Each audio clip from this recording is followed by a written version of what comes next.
കേരള പോലീസിന് നിയന്ത്രിക്കാൻ കഴിയാത്ത വിധം ലഹരി മാഫിയ കേരളത്തിൽ ശക്തമാകുന്നുവെന്ന് താമരശ്ശേരി രൂപത. താമരശ്ശേരി രൂപതയുടെ സർക്കുലറിലാണ് സംസ്ഥാന സർക്കാരിനെതിരെ വിമർശനമുണ്ടാവുന്നത്. പരിസ്ഥിതി നിയമങ്ങളെ ദുരുപയോഗം ചെയ്യുന്നത് വനം വകുപ്പിനും ഇക്കാര്യത്തിൽ വിമർശനമുണ്ട്. ന്യൂനപക്ഷ സ്കോളർഷിപ്പിന്റെ കാര്യത്തിൽ അനീതിയുണ്ട്. എയ്ഡഡ് നിയമനങ്ങൾ അട്ടിമറിക്കുന്നതായും സർക്കുലറിൽ കുറ്റപ്പെടുത്തുന്നു.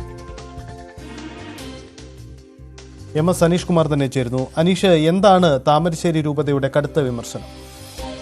സജിത്ത്, ക്രൈസ്തവ സമുദായ അവകാശ പ്രഖ്യാപന റാലിയും പൊതുസമ്മേളനവും എന്ന പേരിൽ ഒരു വിശ്വാസം ഊട്ടിയുറപ്പിക്കുന്നതിനുള്ള സമുദായ സ്വത്വം സംരക്ഷിക്കുന്നതിനുള്ള ഒരു പരിപാടി ഏപ്രിൽ 5 കോഴിക്കോട് മുതലക്കുളം മൈതാനിയിൽ സംഘടിപ്പിച്ചു. ഈ പരിപാടിയുടെ വിജ്ഞാപനവുമായി ബന്ധപ്പെട്ട് അല്ലെങ്കിൽ ഇതെങ്ങനെ സംഘടിപ്പിക്കണം എന്നതുമായി ബന്ധപ്പെട്ട ഇടവകകൾക്ക് അയച്ച ഒരു സർക്കുലറാണ്. ഇന്ന് കുർബാന മധ്യേ ഈ സർക്കുലർ വായിക്കുകയും ചെയ്തിരിക്കുന്നു. ഈ സർക്കുലറിലാണ് സംസ്ഥാന സർക്കാരിനെ കടുത്ത രീതിയിൽ വിമർശിക്കുന്ന പല പരാമർശങ്ങളും ഉള്ളത്. ഇതിൽ ഏറ്റവും പ്രധാനപ്പെട്ട ഒന്നാണ് ലഹരിയുടെ നീരാളിപ്പിടുത്തം എന്ന പേരിലുള്ള ഒരു കുറിപ്പ്. വിദ്യാർത്ഥികളെയും ചെറുപ്പക്കാരെയും നശിപ്പിക്കുന്ന തരത്തിൽ കേരളത്തില് ലഹരി മാഫിയ ശക്തമായിരിക്കുന്നു.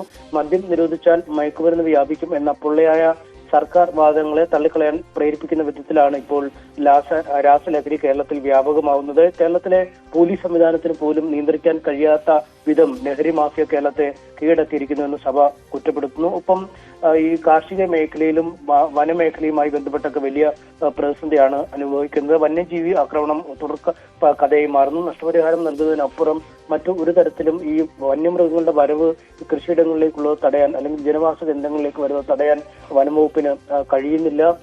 വന നിയമങ്ങളിലെ കാട്ടുനീതി, അതായത് 2023 ഈ നിയമപ്രകാരം അല്ലെങ്കിൽ നിയമ ഭേദഗതി പ്രകാരം പട്ടയഭൂമി രേഖകൾ ഉള്ളവർക്ക് പോലും കിടപ്പാടവും അവരുടെ പോലും കിടപ്പാടം കൃഷിയും വനംവകുപ്പിന് പിടിച്ചെടുക്കാം എന്ന രീതിയിലേക്ക് കാര്യങ്ങൾ മാറ്റുന്നു. അത് കർഷക വിരുദ്ധമാണ് എന്ന് സഭ ആരോപിക്കുന്നു. എയ്ഡഡ് വിദ്യാഭ്യാസ മേഖലയിലെ ന്യൂനപക്ഷ അംഗങ്ങളുടെ അവകാശം, ഈ അധ്യാപക നിയമനങ്ങൾ വിവിധ കാരണങ്ങളാൽ അട്ടിമറിക്കപ്പെടുന്നു. അതുകൊണ്ട് തന്നെ ഈ എയ്ഡഡ് വിദ്യാഭ്യാസ മേഖലയുടെ കാര്യക്ഷമതയും പഠന നിലവാരത്തെയും ഗുരുതരമായി ബാധിക്കുന്ന പ്രശ്നമായി ഇത് മാറുന്നു എന്നിങ്ങനെ ന്യൂനപക്ഷ സ്കോളർഷിപ്പിൽ അന്യായം കാട്ടുന്നു. ജസ്റ്റിസ് JV കമ്മീഷൻ റിപ്പോർട്ടിലെ ശുപാർശകൾ നടപ്പിലാക്കുകയോ ആ റിപ്പോർട്ട് പുറത്തുവിടുകയോ ചെയ്യാതിരിക്കുന്നു തുടങ്ങി നിരവധി കാര്യങ്ങളാണ് ഓരോന്നായി അക്കമിട്ട് നിരത്തി പറയുന്നത്. അത് പൂർണ്ണമായും സർക്കാരിന് എതിരെയുള്ളതാണ് വിമർശനങ്ങളിൽ പലതും. ഇതടക്കമുള്ള കാര്യങ്ങൾ വിശദമായി ചർച്ച ചെയ്യുന്നതിനാണ് ഏപ്രിൽ 5 അവകാശ പ്രഖ്യാപന റാലി വിളിച്ചു ചേർത്തിരിക്കുന്നത്. സജിത്ത്, എന്തായാലും താമരശ്ശേരി രൂപതയുടെ സർക്കുലറിലാണ് സംസ്ഥാന സർക്കാരിൻ്റെ വിവിധ തീരുമാനങ്ങൾക്കെതിരെ വലിയ വിമർശനമുണ്ടാകുന്നത്. കത്തോലിക്ക സഭയുടെ വിവിധ രൂപതകൾ സമാനമായ നിലപാടുകൾ അടുത്തിടെ സ്വീകരിച്ചിരുന്നു എന്നതും ശ്രദ്ധേയമാണ്. ഇതിന് പിന്നാലെയാണ് ഇത്തരമൊരു നീക്കമുണ്ടാകുന്നത്. അനീഷ്, താമരശ്ശേരി രൂപത ഇത്തരമൊരു നിലപാടെടുക്കുമ്പോൾ അതിനും രാഷ്ട്രീയ പ്രാധാന്യം മറ്റൊന്നുകൂടിയുണ്ട്. നിലമ്പൂരിൽ ബൈ ഇലക്ഷൻ നടക്കാൻ പോകുന്നു.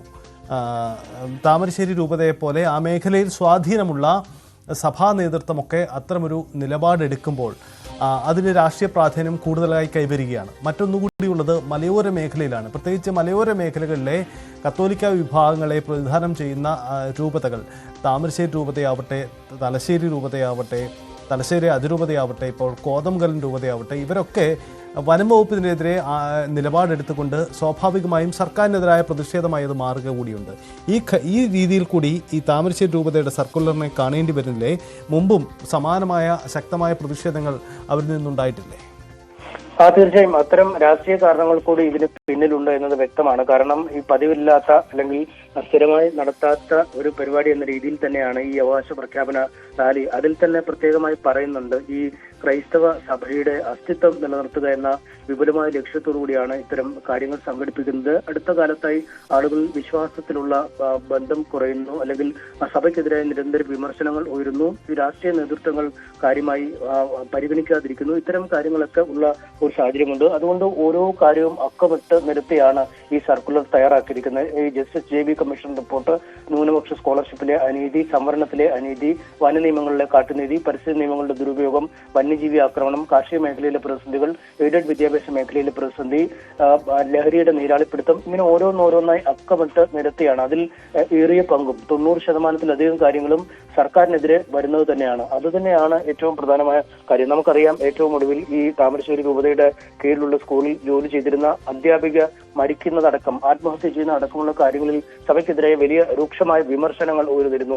നിയമനത്തിൽ കോഴ വാങ്ങി എന്നതടക്കമുള്ള ഇത്തരം കാര്യങ്ങൾ പോലും സർക്കാർ നയങ്ങളുടെ വൈകല്യം മൂലമാണ് ഉണ്ടാവുന്നത്. അവിടെയും സഭയെ കുറ്റപ്പെടുത്താൻ ശ്രമിക്കുന്നത് ഈ സർക്കാർ നീതി നൽകാത്തതുകൊണ്ടാണ് എന്ന ഒരു പരാമർശം തന്നെയാണ് സഭയുടെ ഭാഗത്തുനിന്നും ഉണ്ടാവുന്നത്. അതുകൊണ്ട് താമരശ്ശേരി ഈ അടുത്തു വരുന്ന നിലമ്പൂർ തെരഞ്ഞെടുപ്പും ഒപ്പം പഞ്ചായത്ത് തെരഞ്ഞെടുപ്പിലൊക്കെ ഒരു കൃത്യമായ നിലപാടിലേക്ക് പോവുക എന്നത് തന്നെയാണ് സഭ ലക്ഷ്യമിടുന്നത്. ഈ പ്രശ്നങ്ങളെല്ലാം സമൂഹ മധ്യത്തിൽ വലിയ രീതിയിൽ ചർച്ച ചെയ്യണം. ഇക്കാര്യങ്ങൾ ഈ റാലിയിലൂടെ ആളുകളിലേക്ക് ഒന്നുകൂടെ അരക്കത്തുറപ്പിക്കണം എന്ന ഒരു നിലപാട് തന്നെയാണ് സ്വീകരിക്കുന്നത്. എന്തായാലും ഇക്കാര്യങ്ങളിൽ വളരെ വിപുലമായ തയ്യാറെടുപ്പുകൾ നടത്തണമെന്നാണ് ഇടവക വികാരികൾക്ക് നിർദ്ദേശം നൽകിയിരിക്കുന്നത്. പ്രത്യേക വാഹനങ്ങൾ പിടിച്ച് പരമാവധി ഇടവകളിലെ ആളുകൾ ഈ സമ്മാനങ്ങളിൽ ഈ യോഗത്തിലേക്ക് എത്തണം. വികാരി അച്ഛന്മാർ തന്നെ നേരിട്ട് നേതൃത്വം നൽകി വേണം ആളുകൾ എത്തിക്കാൻ. ഈ ആളുകളുടെ ഒരു സാന്നിധ്യം ഉറപ്പാക്കുന്നതിനായി പബ്ലിസിറ്റി മൊബൈലിറ്റി കമ്മിറ്റികൾ രൂപീകരിക്കണം. പരമാവധി ആളുകൾ പങ്കെടുക്കണം. എല്ലാ ഇടവുകളിൽ നിന്നും വാഹനങ്ങൾ കൊണ്ടുവരണം. കൂട്ടായ്മയുടെ ലീഡർമാരുടെ നേതൃത്വത്തിൽ പ്രത്യേക കമ്മിറ്റികൾ നിയോഗിക്കണം എന്നിങ്ങനെ തുടങ്ങി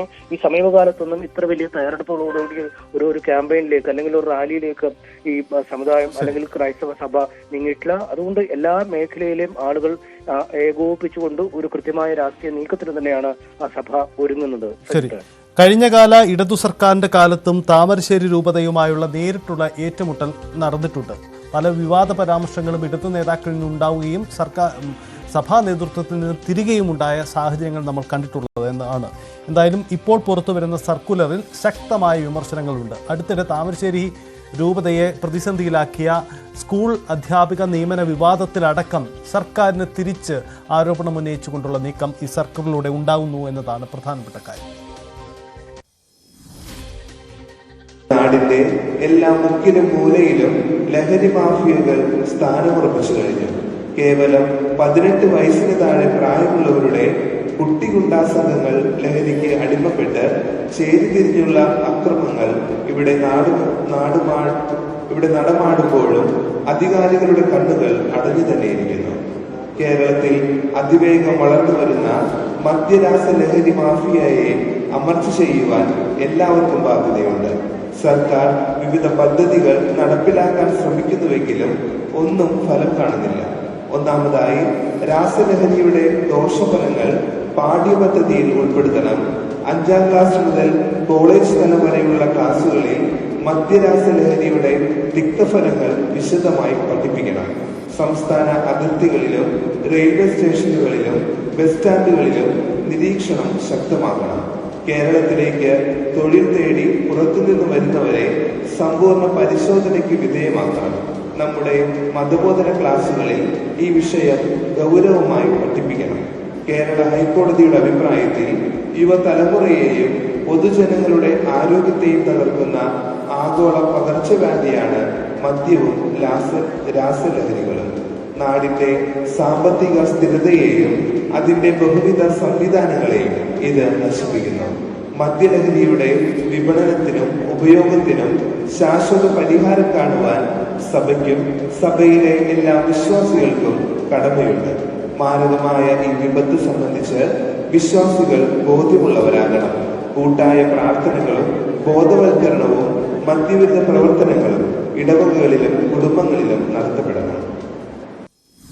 ഇന്ന് കുർബാന മധ്യേ താമരശ്ശേരി രൂപതയുടെ കീഴിലുള്ള പള്ളികളിൽ വായിച്ച സർക്കുലറാണ് നമ്മൾ കേട്ടത്. സർക്കാരിനെതിരെ കടുത്ത വിമർശനം ഉന്നയിക്കുന്നു താമരശ്ശേരി രൂപത എന്നതാണ് സാഹചര്യം.